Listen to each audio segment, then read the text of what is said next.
Ketemu lagi di Hot Room. Dunia kerja sedang tidak baik-baik saja.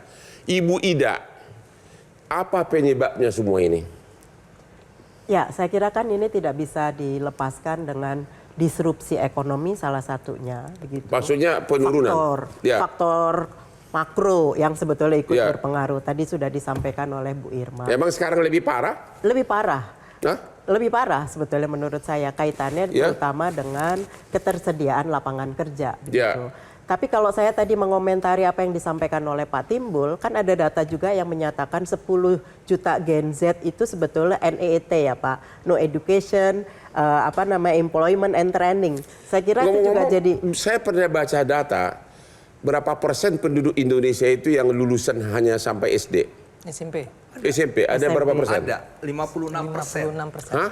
SMP ke bawah itu 56%. Oke, 56%. Ya, nah, itu apakah itu pendidikan rendah? Pendidikan rendah berkontribusi, tapi kemudian yang juga menjadi penting kan sebetulnya mereka yang berpendidikan tinggi, menengah tinggi, masuknya kan ke sektor formal. Tadi yang disampaikan oleh Pak Timbul kan lebih kaitannya dengan sektor formal. Nah, mereka yang berpendidikan rendah dengan keterampilan terbatas tentunya masuk di sektor-sektor informal. Meskipun yang menarik tuh Bang Hotman bahwa sektor informal itu sekarang membesar sebetulnya. Benar. Yaitu yang tadi saya bilang sebagai dampak dari disrupsi ekonomi yang termasuk tadi gitu garment, tekstil. Saya baru saja penelitian tentang garment dan tekstil, pekerjanya memang semakin rentan sekarang begitu. Tingkat PHK mereka memang sangat tinggi saat ini. Jadi ini apa ini? Ini apa nih penyebabnya nih? Kualitas pemerintah yang tidak bagus atau memang pengaruh luar atau apa nih? Salah siapa ini? Saya kira memang kaitannya dengan regulasi, tidak ketat. Termasuk saya sebetulnya sudah mengkritik dari dulu bahwa impor pakaian tekstil dari Cina itu terlalu besar misalnya. Itu sudah menyebabkan memang boleh Bu dibatasin itu. Nanti kalau bisa-bisa Indonesia digugat di dunia. Boleh, bukan sekedar dibatasi, ada prasyarat. Yang harus dipenuhi oleh kementerian harusnya. Yang kedua harus dipahami juga pendidikan 9 tahun itu gratis loh. Tetapi memang ada di daerah-daerah, kebanyakan di daerah-daerah tuh anak-anaknya tuh nggak disekolahin sama orang tuanya. Nggak disekolahin. Padahal sudah ada yang namanya pendidikan 9 tahun itu gratis. Kasihan itu kan dari pemerintah sudah dijelaskan. Tapi kan terkait juga dengan jumlah SD-nya tidak disertai dengan jumlah SMP. Nah, ketika dia lulus belum tentu tertampung di SMP. Nah, SMP pun lulus belum tentu tertampung di SMA. Jadi atur hanya untuk pendidikan formal sampai SMP aja cuma 56%. Memprihatinkan. Bagaimana Pak Raymond Chin?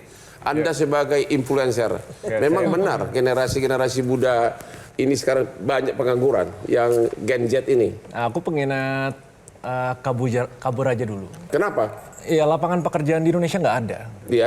Simpelnya gitu. Kan ini udah sebenarnya masalah dari hampir 20 tahun lalu ya pas kita prematur diindustrialisasi. Kan pas warga-warga tuh ada yang produktif walaupun skill rendah harusnya mereka bisa diserap tuh sama sektor manufaktur gitu. Jadi kan ini kombinasi dari banyak banget kegiatan-kegiatan atau kebijakan dari pemerintah yang kurang akhirnya compounding dan numpuk ke sekarang kena libasnya ya banyak banget yang siap bekerja tapi nggak ada lapangan pekerjaan. Jadi apa? Yang Anda lihat kehidupan mereka itu gimana? Kalau di Indonesia pengangguran begitu di nongkrong di pinggir jalan atau gimana? Nah itu karena nggak ada opsi. Jadi masalahnya bisa atau nggak bisa. Seandainya ada warga-warga nih atau kayak netizen, Gen Z atau milenial, mereka pengen bekerja dengan keras gitu. Pas buka-buka lapangan pekerjaan, supply demand-nya lapangan pekerjaan dikit tapi pekerjaannya banyak. Kompetisi kan jadi berat. Nah sedangkan adik aku sendiri yang lulusan DKV, dia daftar-daftar kerja, oke lah dapat misalnya 5-10 juta. Aku kasih saran, gak usah kerja di Indonesia, bukalah freelance. Sekarang penghasilannya bisa 30-50 juta. Nah makanya kan pas ngelihat situasi pekerjaan di Indonesia sekarang, 50-60% kalau nggak salah itu sektor informal. Menurut aku itu bukan hal yang bagus. Itu kan karena terjadi karena terpaksa. Karena the fact sektor informal itu nggak bisa menyerap. Jadi saran Anda kepada Gen Z ini apa? Sebaiknya bagaimana? Kalau misalnya memang nggak ada lapangan pekerjaan yang bisa menyerap secara formal di Indonesia, either kita harus menciptakan lapangan pekerjaan sendiri, cobalah wirausaha, atau misalnya kalau belum cukup skillnya untuk wirausaha, ya udah cari pekerjaan yang dibuka dengan sektor digital ya cari pekerjaan di luar gitu misalnya. Ini kan harusnya jadi kalau menurut aku ya menjadi pertanggungjawabannya pemerintah harusnya. Untuk bisa menyediakan lapangan pekerjaan dan pendidikan yang proper biar mereka bisa produktif gitu. Yeah. Jendelanya ini cuma 5-10 tahun nih warga-warga kita udah produktif tapi nggak bisa bekerja, nggak bisa naik level gitu. Jadi kan timelinenya pendek nih. Kalau misalnya udah lewat dari jendela bonus demografi dan mereka nggak produktif, kita turun nih semuanya jadi nggak produktif warganya. Ini kan udah kelewatan jendela buat jadi negara Pak Timbul, 7,5 juta itu umur 22 ke 28 berapa banyak itu? Berapa persen? Ya pengangguran. Dia di sisi tingkat pengangguran terbuka ya di sisi 7,47 itu memang mayoritas di usia produktif itu. Yang yaitu umur 22 sampai 30. Lulusan perguruan tinggi gitu ya. Yang kalau lulus perguruan tinggi kan 22, 23 dan sebagainya. Nah, itu lebih banyak gitu. Memang kalau semakin ke atas kan memang udah nggak dibutuhkan ya karena dia tidak produktif.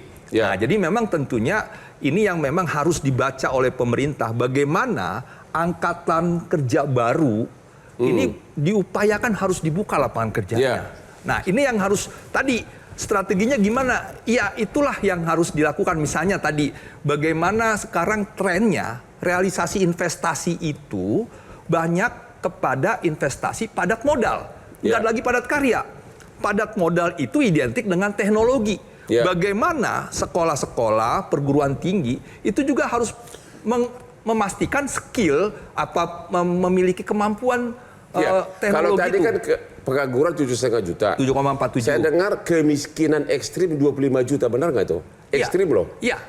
Yang di desil 1, desil 2. Sekarang itu kan ada namanya Data Tunggal Sosial Ekonomi Nasional.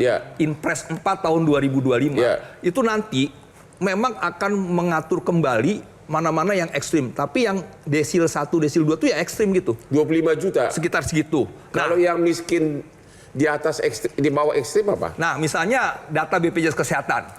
Dikasih PBI itu kan 96,8 juta. 96 juta orang.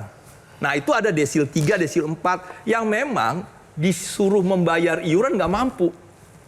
Nah, jadi itu kategorial yang kalau dalam pasal 17 dan 14 Undang-Undang SDSN tidak mampu.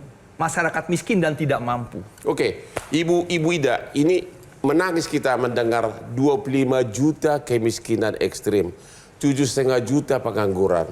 Ini apa yang terjadi, Bu? Ya, ini sebetulnya kita menghadapi, kalau kami sosiologi melihatnya ini sebagai masalah societal. Kemiskinan itu kan bukan karena mereka malas atau etos karena apa? Struktural ya. Struktural. Jadi kalau misalnya penelitian kami mengindikasikan bahwa meskipun mereka diberikan bansos bertahun-tahun, tapi naik levelnya itu juga sulit. Karena sumber daya ekonomi, sumber daya alamnya tidak memungkinkan mereka untuk bisa naik. Paling tidak sudah tidak di garis kemiskinan lah gitu ya. Jadi bansos itu tidak mengangkat derajat orang dari kemiskinan? Ya, kan hanya membantu. Membantu. Itu kan ngasih subsidi tetap ngasih saja. Ikan.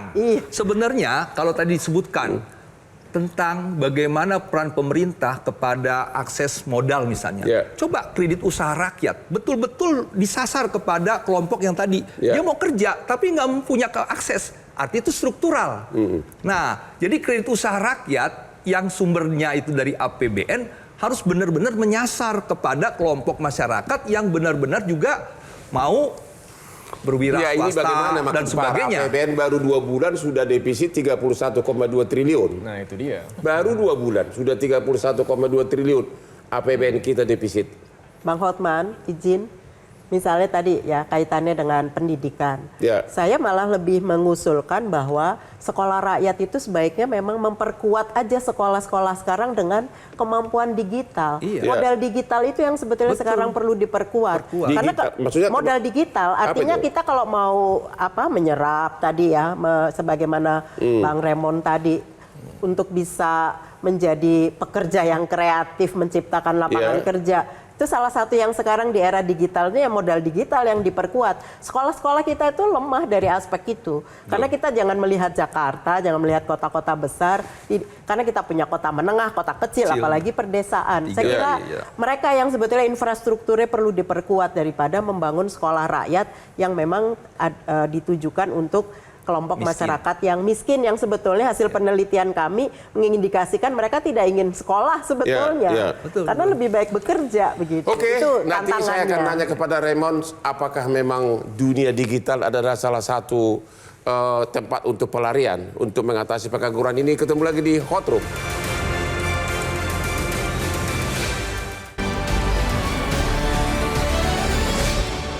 Jelajahi cara baru mendapatkan informasi. Download Metro TV Extend sekarang.